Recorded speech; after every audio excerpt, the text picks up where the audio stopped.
Türkiye'nin en sevilen markalarından birisi. Çok kanallı perakendeciliğin öncüsü.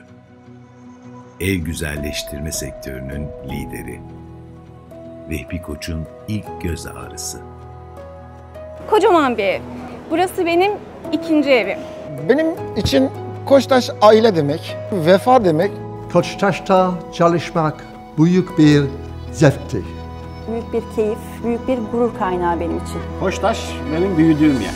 Bu hikaye, Koçtaş'ın çeyrek asra yayılan yolculuğunun hikayesi. Aslında hepimizin hikayesi. Koçtaş bizim ailemizde önemli bir yeri var. Vehbi Koç'un ticari hayattaki ilk göz ağrısı diyebileceğim şirketlerimizden biri. Koçtaş 1950'lerde Vehbi Bey'in vizyonuyla yapı malzemeleri sektöründe toptancı olarak işe başladı. 1990'lı yıllara geldiğimizde ise Mustafa Bey'in vizyonuyla bu sektördeki bilgi birikimini perakende alanına taşıdı.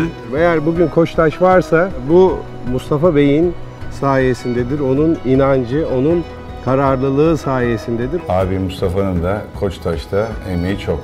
Onun da kalbine çok yakın bir şirketti Koçtaş. Hem duygusal bağımız, hem isminde Koç geçmesi, hem de tüketiciyle yakın ilişki sebebiyle Koçtaş markası toplumumuz açısından son derece kıymetlidir. Koçtaş tarihi boyunca 3 büyük dönüşüm hamlesinin mimarı oldu. Toptancılıktan perakendeciliğe geçiş ve Kingfisher ortaklığıyla yaratılan yapı marketi zinciri bu dönüşüm hamlelerinin ilkiydi. Koçtaş'ın perakende sektörüne atılımı 1996 yılında Bornova'da ilk mağazasını açmasıyla gerçekleşmiştir. Kingfisher'ın ortaklığıyla birlikte Koçtaş'ın perakendecilik alanındaki büyümesi, bu konudaki know-how gelişimi oldukça ileri bir aşamaya geldi. Ortaklık yapılmasıyla birlikte Kingfisher'la bizim açıkçası her şeyimizi değiştiren bir ortaklıktır. Koçtaş, Türkiye'de tüketiciyi do it yourself yani kendin yap konseptiyle çalıştıran önemli bir marka oldu. Tüketiciler bu sayede uygun fiyatlı ürünlerle yeni ev geliştirme fikirlerini kendi başlarına evde yapabileceklerini de gördüler. Koçtaş'ta yaptığımız esas itibariyle şuydu. İngiltere'den aldığımız know-how'ı birebir kopyalamak yerine buradaki ihtiyacı dikkate alarak müşterinin beklentisine en uygun çözümü sunabilmek için neler yapmalıyız? Turkey is a very big country, a very big DIY market, and therefore for Kingfisher, for all those reasons, it's very important.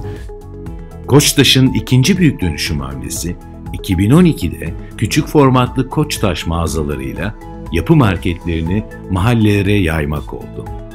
Burada amacımız artık tüketicimizle daha yakına gelebilmek, mahallelere gelebilmek, evlerinden veya iş yerlerinden çıktıkları zaman hemen yürüme mesafesinde ev geliştirme konusundaki ihtiyaçlarını en hızlı şekilde, kolay bir şekilde sağlamalarına çalışmak. Fix'in kuruluşu ilk başlarda pilot ve deneme şeklinde olmuştu. Doğru yerlerde, doğru zamanda, doğru formatla ve müşteriye nasıl ulaşmamız gerektiği netleştikten sonra 2018 yılından itibaren büyüme kararı aldık. I think the way they've evolved, the way they continue to move the business forward, continue to understand what the consumer requires and evolve their format to meet that demand. Ali Bey Fix formatını ilk duyduğu andan itibaren onu çok destekledi ve bizi çok zorladı bir an önce hayata geçirin diye. O yüzden Ali Bey de şu anda Fix'in bu büyümesinde çok kıymetli bir destek vermiştir. Koçtaş Fix'in büyümesi, Koçtaş'ı geçtiğimiz aylarda ev gelişme sektöründe en çok mağazası bulunan şirket konumuna ulaştırdı. Hedefimiz şu an 206 olan Fix mağaza sayısını 2024 sonu itibariyle toplamda 600 Fix mağazasına çıkarmak. Bu aynı zamanda 2000 kişiye yeni istihdam sağlamak demektir. Üçüncü büyük dönüşüm hamlesi dijital teknolojilerle geldi. Koçtaş, çok kanallı perakendecilik ve dijital pazarlama alanlarında attığı yenilikçi adımlarla Türkiye'nin öncü markası haline gelmeyi başardı. Koç topluluğunda 2016 yılından bu yana büyük bir kültürel dönüşüm programı uyguluyoruz. Bu kültürel dönüşüm programımızın ana unsurları dijital dönüşüm, çevik dönüşüm, inovasyon, kurum içi girişimcilik, sıfır bazlı bütçeleme, gibi başlıca konular. Koçtaş'a baktığımızda Koçtaş'ta bu dönüşümün başta dijital teknolojilerin kullanılması olmak üzere çok başarılı bir şekilde yönetildiğini görüyoruz. Levent Bey'in liderliğinde Koç Holding'de başlatılan dijital dönüşüm projesi 2015 yılında Koçtaş'ta eşanlı bir şekilde başlamıştır. Dijital dönüşümde tabii ki e-ticaret, web, app, kiosk önemli bir dijital kanalımız olmakla birlikte perakende sektöründe çok kritik önemde olan çoklu kanal yapısıyla birlikte bu kanalların birbiriyle konuşan, süreçlerin birbiriyle uyumlu olması konusuna da oldukça önem verdik. Dijitalleşme ne oldu? Aslında dijitalleşme böyle mağazalarla ulaşabildiğiniz 1 milyon, 2 milyon müşterinizi bir anda omnichannel, çok kanallı mağazacılığa geçerek ve müşterilerin internet üzerinden, web siteniz üzerinden veya diğer platformlardan sizin ürünlerinizi alarak milyonlara, milyarlara ulaşmanıza vesile oldu. Müşteri eninde sonunda tercihine göre sizi ya online'da ya offline'da buluyor. Önemli olan bu perakende de bence bu çoklu kanal dönüşümünü bu denli iyi yapabilmek. Biz de güzel bir örneğiz diye düşünüyorum açıkçası. Eskiden Koçtaş mağazalarında böyle mantar panolarda bizim ustalarımızın kart vizitleri falan asılırdı. Müşterilerimize de oradan usta tavsiye etmeye çalışırdık. Bunu tam anlamıyla dijital bir ortama taşıdık. Şimdi Koçtaş şöyle efendim, usta bilir programı üzerinden müşterinin daha hızlı bir şekilde ustaya ulaşması, ustanın da daha hızlı bir şekilde müşteriye ulaşmasına olanak sağladı. Bu bizim için çok önemli bir şey. Bence usta bilir dijital dönüşümün hayatımıza kazandırdığı platformlaşma konusunda güzel bir örnek. Bu anlamda startup gibi başladığımız, hala üzerine titrediğimiz, gurur duyduğumuz bir platform.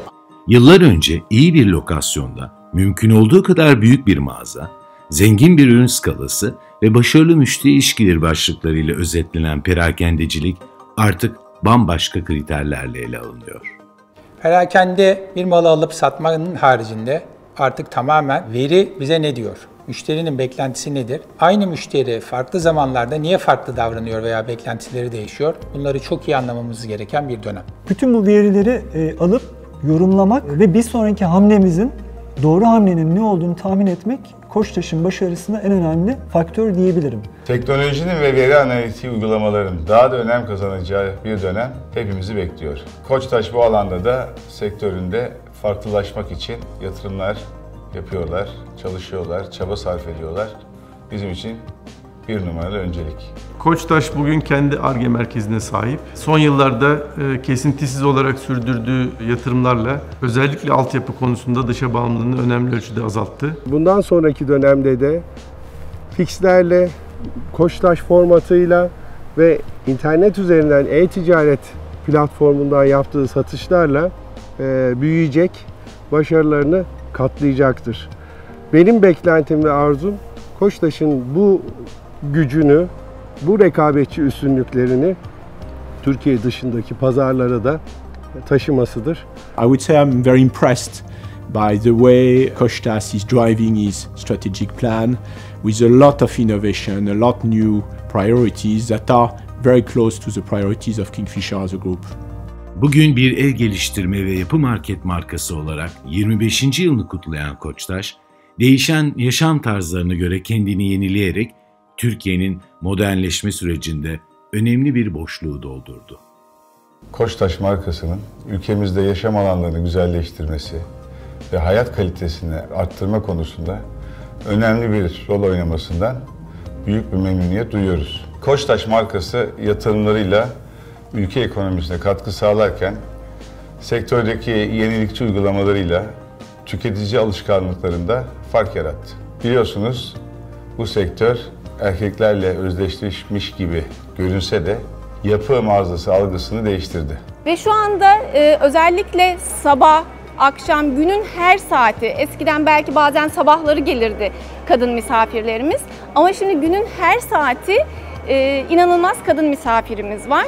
Koçtaş toplumsal farkındalığı yüksek bir marka. Bu açıdan da merhum Vehbi Bey'in vizyonuyla birlikte ülkem varsa biz de varız yaklaşımıyla ülkeye katkı sağlamaya devam ediyoruz. Koçtaş bu konuda gerekli her türlü yetkinliğe, donanıma sahip, her şeyden önce insan kaynağına sahip. Bu kültürü birbirine aktaracak ekibe sahip. Koçtaş önümüzdeki dönemde de mağaza yatırımlarını hızlandırarak organize ticaretin gelişmesinde önemli rol oynayacak. Bu sayede istihdamın artmasına, kayıtlı ekonominin gelişmesine, yerli üretimin büyümesine ve kendi ekosisteminin gelişmesine önemli katkılar sağlayacak. Evet, çeyrek asırı geride bıraktık. Dile kolay. Bir çeyrek asır devirerek bugün sektörümüzün lideri konumunda sağlıklı, yaratıcı, inovatif ve önü açık bir şirket olarak bulunuyoruz. Koçtaş'ın 25. yılı, yani çeyrek asırı kutlu olsun. 25. yılımız kutlu olsun. I wish you a great anniversary and very good year 2021 to all of you and to all your teams. 25. yılımız kutlu olsun. 25. yılımız kutlu olsun. Koçtaş'ın 25. yılı kutlu olsun.